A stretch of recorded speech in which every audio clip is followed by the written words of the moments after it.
نصیب ہیں وہ لوگ جن کے نزدیک سب سے اہم اور سب سے زیادہ اہمیت والا تعلق ایمان ہے۔ سب سے بڑے خوش نصیب وہ لوگ جن کے نزدیک تعلق کی بنیاد کیا ہے؟ ایمان ہے۔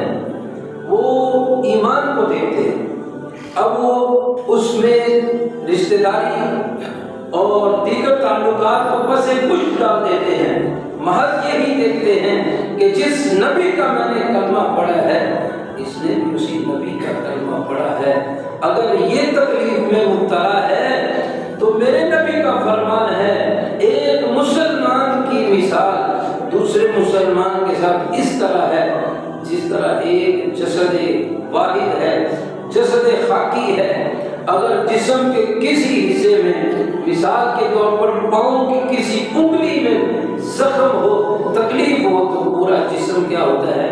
بے آرام ہوتا ہے، بے سکون ہوتا ہے۔ یہی میرے آقا علیہ السلام نے مسلمانوں کی مثال بیان فرمائی ہے کہ مسلمان کوئی مشرق میں یا مغرب میں، شمال میں، جنوب میں کہیں بھی مظلوم ہے، اس کی درد یہاں پر بیٹھنے والا مسلمان اپنے دل کے اندر محسوس کرے۔ یہ ہے ایمان، اور یہی ایمان کا تقاضا ہے۔ اس کی ایک مثال کہ جو تعلق ایمان کی بنیاد پر قائم ہوتا ہے وہ سب سے زیادہ طاقتور، وہ سب سے زیادہ پاورفل ہوتا ہے۔ سب تعلق ختم ہو جاتے ہیں لیکن ایمان والا تعلق ختم نہیں ہوتا، دنیا میں بھی ختم نہیں ہوتا۔ اگرچہ آج ہم ایک دوسرے کو ایمان کا جو تعلق ہے اس کی اہمیت ہمارے سامنے نہیں ہے، ہمارے سامنے کوئی اور ہی تعلقات کی جو اہمیت ہے، جو تقاضے ہم پورے کر رہے ہیں، لیکن اس کی مثال میں ابھی آپ کو پیش کرتا ہوں۔ لیکن میں یہ بات یہ کر رہا ہوں کہ تعلق ایمان والا جو ہے وہ دنیا میں بھی ختم نہیں ہوتا، آخرت میں بھی ختم نہیں ہوتا۔ قرآن سے ہم دلیل پیش کرتے ہیں۔ قرآن کریم فرقان حمید میں اللہ تعالیٰ نے ارشاد فرمایا الاخلاء یومئذ بعضهم لبعض عدو، عدو کسے کہتے ہیں؟ عداوت سے دشمنی کو۔ فرمایا الاخلاء، آج کے دن یعنی قیامت والے دن سچے پکے دوست بھی، الاخلاء خلیل کی جمع ہے، خلیل دوست کو کہتے ہیں۔ ایک دوست اپنے دوست کے سب کچھ باتیں شیئر کرتا ہے، اس کے لیے اپنی نیند بھی قربان، مال بھی قربان، بڑا کچھ قربان کر دیتے ہیں دوستوں کے لیے۔ تو اللہ نے فرمایا پکے دوست بھی اس دن ایک دوسرے کے کیا ہوں گے؟ دشمن ہوں گے، عدو ہوں گے۔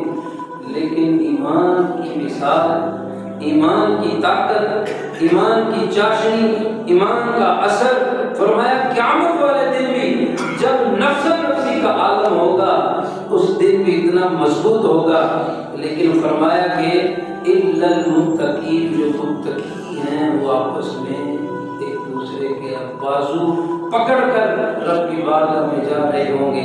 اس کی مثالیں بڑی ہیں کہ جس طرح ایک بندے کو حکم ہوگا کہ اس کو جہنم میں لے جاؤ، فرشتے اس کو پکڑ کے لے جا رہے ہوں گے۔ ایک بندہ متقی پرہیزگار اللہ کی بارگاہ میں عرض کرے گا یا اللہ میں وضو کرنا چاہتا تھا، پانی نہیں تھا میرے پاس، تو اس نے پانی کا لوٹا بھر کے مجھے وضو کروایا تھا، تو اس لیے میں تیری بارگاہ میں عرض کرتا ہوں اس کو معاف کر۔ اللہ تعالیٰ اس بندے کی وجہ سے، یہ ہے ایمان کا تعلق، اس ایمانی تعلق کی بنا پر اس جہنم میں جانے والے، گرنے والے شخص کو جہنم میں گرنے سے بچا لے۔ یہ تو بات ہوگی کہ دنیا میں جو ایمان کا تعلق ہے، جو ہم سب کھڑے ہو جاتے ہیں کہ سب میں ایک امام کے پیچھے نماز پڑھتے ہیں، یہ کیا ہے؟ اسلام ہے، یہی تو ایمان ہے، یہی تو تعلق ہے۔ ایک دوسرے کو لوگ برداشت نہیں کرتے، لیکن مسجد کے اندر حالت نماز میں، حالت صف میں کہتے ہیں یار بھائی تھوڑا سا فرق تو کھڑا ہے، میرے گندے کے ساتھ گندا ملاؤ۔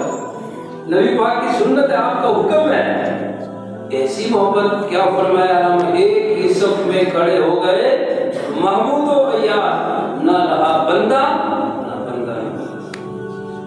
اللہ لو یہ اگلی جھلک کیا ہے کہ اس دنیا کے اندر ایمان کا جو تعلق ہے، اس کی مثال، اس کا نمونہ اگر دیکھنا ہو کہ صحابہ کی زندگی دیکھی، انہوں نے ایسا نمونہ پیش کیا، قیامت تک آنے والا کوئی ایسا نمونہ پیش نہیں کر سکتا، اگر کوئی کرے گا تو وہ صحابہ کو ماننے والا حضور کا غلام ہی ہوگا۔ اس کی ایک مثال صحیح بخاری کی حدیث ہے، رسول اللہ صلی اللہ علیہ وسلم نے مدینہ المنورہ میں مواخات قائم فرمایا تھا۔ جو مکہ سے ہجرت کر کے صحابہ گئے اور مدینہ میں جو انصار صحابہ تھے، وہاں کے رہائشی تھے، ان کے ساتھ حضور نے کیا کیا؟ مواخات قائم فرما دی کہ تو فلاں کا بھائی آج کے بعد۔ ان کی پہلے کوئی رشتہ داری نہیں تھی، صرف کیا تعلق کیا تھا؟ ایمان بولا کریں۔ ان کے تعلق کی بنیاد حضور کیا فرما رہے ہیں؟ ایمان کی بنیاد ہے، ان کے تعلق کی بنیاد ایمان فرمایا۔ حضور نے ہر صحابی کو فرما دیا تو اس کا بھائی، تو اس کا بھائی۔ حضرت علی مرتضیٰ شیخ خدا کے لیے رہ گئے، بات صحابہ کی چل رہی ہو اور اثار کی چل رہی ہو، محبت کی چل رہی ہو، پھر حضرت علی کا ذکر نہ ہو، یہ کیسے ہو سکتا ہے؟ حضرت علی مرتضیٰ شیخ خدا نے عرض کیا رسول اللہ سب کو بھائی بھائی بنا دیا، مجھے کسی کا بھائی نہیں بنایا۔ حضور نے کیا فرمایا؟ اے علی تم خوش ہو جاؤ، تم دنیا میں میرے بھائی ہو اور آخرت میں میرے بھائی۔ حضور علیہ السلام نے علی کو غرض یہ ہے کہ ایک مثال پیش کرنے کے لیے میں نے یہ آپ کو در صحابہ پر لے گیا۔ حضرت عبد الرحمن بن عوف یہ مکہ سے ہجرت کر کے گئے تھے مدینہ مبارکہ میں، ان کو حضور نے بھائی بنایا تھا حضرت سعد بن ربی رضی اللہ تعالی عنہما سے۔ فرمایا عبد الرحمن یہ مکہ سے ہجرت کر کے ہیں، سعد آج کے بعد یہ تیرا بھائی ہے۔ صحیح بخاری کی حدیث، حضور علیہ السلام نے اخا رسول اللہ صلی اللہ علیہ وسلم بین عبد الرحمن و سعد بن ربیع، حدیث کے الفاظ سے جو ہے لذت حاصل کرے۔ حضرت سعد رضی اللہ تعالیٰ نے کیا فرمایا؟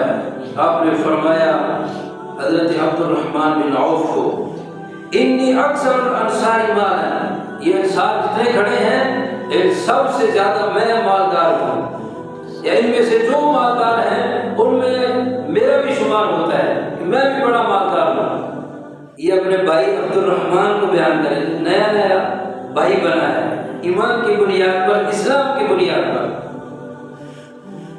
فَأَقْسِمْ مَالِي نِصْفَيْنِ، میں اپنا مال دو حصوں میں تقسیم کرتا ہوں، جتنی میری جائیداد ہے اور یہاں تقاضے کے مطابق جتنے میرے پلاٹس ہیں، جتنی میری فیکٹریاں ہیں، ان سب کو میں دو حصوں میں تقسیم کرتا ہوں۔ نصف میری جائیداد، میری پراپرٹی آج کے بعد تیری ہے اور نصف میری ہے۔ اگلی بات بہت ہی اہم، ہاتھ دل پہ رکھ کے سننے والی ہے، اور فرمایا وَلِمْرَأَتَانِ، اور میری دو بیویاں ہیں، فَانْظُرْ أَعْجَبَهُمَا إِلَيْكَ، ان دونوں کو دیکھ لے، ان دونوں میں سے جو تجھے پسند ہو، فَسَمِّهَا لِي، مجھے بتلا دو، اُطَلِّقُهَا، جو تجھے پسند ہوگی میں اسے طلاق دے دوں گا۔ اور فرمایا فَإِذَا انْقَضَتْ عِدَّتُهَا، جب عدت گزر جائے گی، فَتَزَوَّجْهَا، عدت گزرنے کے بعد اسے شادی کر لے۔ ایسی مثال آج تک سنی ہے کسی نے؟ ایسی مثال صرف یہ بھی پھر بلال حبشی رضی اللہ تعالیٰ عنہ کا فرمان مجھے یاد آتا ہے، جو کہ میرے استاد گرامی کے صدقہ سے ہم تک پہنچا ہے۔ آپ نے فرمایا حضرت بلال حبشی رضی اللہ تعالیٰ عنہ کے مزار پر لکھا ہوا تھا، جو کہ حبش کی زبان میں تھا، اس کا ترجمہ یہ کہ حضرت بلال حبشی نے عرض کی یا رسول اللہ صلی اللہ علیہ وسلم، قیامت تک جب بھی بڑے سے بڑا معرکہ ہوگا اس وقت آپ کی برکت سے آپ کے غلاموں کو پیش کیا جائے گا۔ تو آج دیکھ رہے کتنی بڑی بات ہے، کتنے 100 سال گزر گئے، آج تک ایسی مثال کسی نے قائم نہیں۔ نصف پراپرٹی کوئی نہیں دیتا، اپنی بیوی کو پھر چوائس دی کہ جو تجھے پسند ہو اس کو کہہ دے، فَسَمِّهَا لِي، بس فَإِذَا انْقَضَتْ عِدَّتُهَا، جب اس کی عدت پوری ہو جائے گی تو فَتَزَوَّجَ، جب اسے نکاح کر لیں۔ لیکن یہ تو حضرت سعد بن ربیع رضی اللہ تعالیٰ نے اتنی بڑی بات کر دی سامنے، لیکن آگے کون تھے؟ حضرت عبد الرحمن بن عوف رضی اللہ تعالیٰ جو تربیت یافتہ تھے میرے آقا علیہ السلام کے۔ اب بھائی ذرا سوچے تو صحیح، جو اسلام کے لیے، رسول اللہ کے لیے مکہ جیسا شہر چھوڑ کر آئے، کیا ان کی وہاں پہ بیویاں نہیں تھی؟ کیا وہاں پہ مال نہیں تھا؟ کیا وہاں پہ پراپرٹی نہیں تھی؟ ارے سب کچھ تھا، سب کچھ میرے آقا علیہ السلام کے قدموں پر قربان کر کے ہجرت کر کے آئے۔ آج حضرت سعد بن ربیع نے اتنی بڑی آپشن دے دی کہ عبد الرحمن بن عوف وہاں پہ گر گئے۔ نہیں، فرمایا آپ نے دعا دی، بارک لنا، قال بارک اللہ لک فی اہلک و مالک۔ ارے سعد، تو نے اتنی بڑی بات کر دی، اور میں بھی عبد الرحمن ہوں، رحمان کا بندہ ہوں اور غلام رسول ہوں۔ فرمایا اللہ تجھے بھی برکت عطا فرمائے، تیرے گھر والوں کو بھی برکت عطا فرمائے، تیرے مال میں بھی برکت عطا فرمائے۔ مجھے ان چیزوں کی نہیں ضرورت، بس مجھے یہ بتلا دے مدینہ کے بازار کدھر ہیں، میں ادھر چلا جاتا ہوں، وہاں پر جا کر میں اثر نو تجارت کروں گا اور اس تجارت سے اپنے اخراجات کو برداشت کروں گا۔ اتنی بڑی مثال پیش کی، یہ سب کی سب گفتگو پھر میں سمیٹ کر لے کے آتا ہوں۔ اسلام کے جو مظلوم مسلمان ہیں ان کی طرف ذرا اپنے جذبات کو لے کر جائیں، اور دیکھیے کہ صحابہ کی تربیت کس نے کی؟ رسول اللہ صلی اللہ علیہ وسلم نے۔ اور پھر ایسی تربیت کا اظہار ہوا کہ 23 سالہ مختصر زندگی کے اندر میرے آقا علیہ السلام نے پوری دنیا کا نقشہ پلٹ کر رکھ دیا، تبدیل کر رکھ دیا۔ آج مسلمان کو بھی اپنے کردار کی ضرورت ہے۔ دیکھیں جب حضور علیہ السلام دنیا میں تشریف لائے تو آپ نے آخری خطبہ ارشاد فرمایا، تو فرمایا بلغوا عنی ولو آیہ، جس نے ایک آیت بھی مجھ سے سیکھی ہے وہ آگے پہنچائے، اور جو یہاں پر موجود ہیں وہ ان تک پہنچے جو یہاں پر موجود نہیں۔ تو صحابہ نکل پڑے، تو نکلے ایسے صحابہ کہ کشمیر کی وادیوں تک بھی صحابہ پہنچ گئے۔ میرے آقا علیہ السلام کی مبارک زندگی کے زمانے کے قریب جو ہے کشمیر تک اسلام کا پیغام پہنچ چکا تھا، صحابہ وہاں پہنچ چکے تھے۔ پھر آج سے 600 سال پہلے کشمیر میں اسلام کا عروج تھا۔ اس عروج کی وجہ کون بنے؟ حضرت سیدنا شہاب الدین اور ان جیسے اللہ کے فقیر۔ اس وقت کشمیر میں ایک ریجن نام کا بادشاہ تھا، سلطان تھا، راجہ تھا، جو بدھ مت تھا۔ جب یہ تشریف لائے اور انہوں نے آ کے اسلام کا افکار اور اسلام کا کردار ظاہر کیا، آپ کے ساتھ 1000 مریدین بھی تھے، تو یہ راجہ ریجن آپ کے کردار سے، آپ کے افکار سے متاثر ہوا، اور متاثر ہو کر آپ کے حق پرست پر اس نے اسلام قبول کیا اور کلمہ پڑھ کے لا الہ الا اللہ محمد رسول اللہ اسلام میں داخل ہوا، جس کی وجہ سے پھر ہزاروں کشمیری مسلمان ہوئے۔ غرض یہ ہے کہ یہ سلسلہ بڑی دیر سے چلتا رہا۔ پھر آپ سب ماشاءاللہ پڑھے لکھے ہیں، تاریخ سے واقف ہیں، کیا معاملہ تھا۔ اور اب جو ہے کشمیر کی جو حالت ہے، محض یہ کہہ دینا کہ 5 فروری کو کہ یوم یکجہتی کشمیر، یہ لفظ جب بولتے ہیں تو اس لفظ پر ذرا غور کرنا چاہیے کہ اس کا معنی اور مفہوم کیا جو ہم بول رہے ہیں۔ یکجہتی کشمیر، یکجہتی ایک جہت ہے کہ جو غم کشمیر والوں کا ہے وہی پاکستان والوں کا ہے، جو پریشانی کشمیر والوں کی ہے وہی پریشانی پاکستان والوں کی ہے۔ لیکن یہ کہہ دینا کافی نہیں ہے، اس کے تقاضے پورے کرنا یہ ضروری ہے۔ آج تقریباً 900 سے کچھ دن زیادہ گزر چکے ہیں کہ کشمیر کے اندر وہی حالت بنی ہوئی ہے جو فلسطین کے اندر اسرائیل نے اپنا مقام پیدا کرنے کے لیے، اور وہ جبر اسرائیلی لوگ وہاں پہ داخل ہو رہے ہیں، اسی طرح بھارتی لوگ داخل کر دیے ہیں تاکہ مسلمانوں کی نسل کشی ہو اور ایک دن یہاں پر بھارتیوں کا عروج ہو، دوبارہ وہی معاملات ہو۔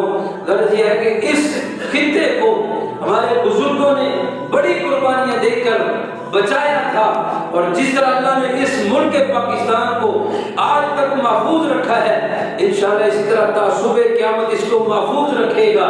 لیکن اس کے لیے مجھے اور آپ کو دامن محبوب کو تھامنے کی ضرورت ہے۔ اللہ تعالی ہم سب کو نبی کریم صلی اللہ علیہ وسلم کے صدقہ سے سچا مسلمان بنائے، آمین۔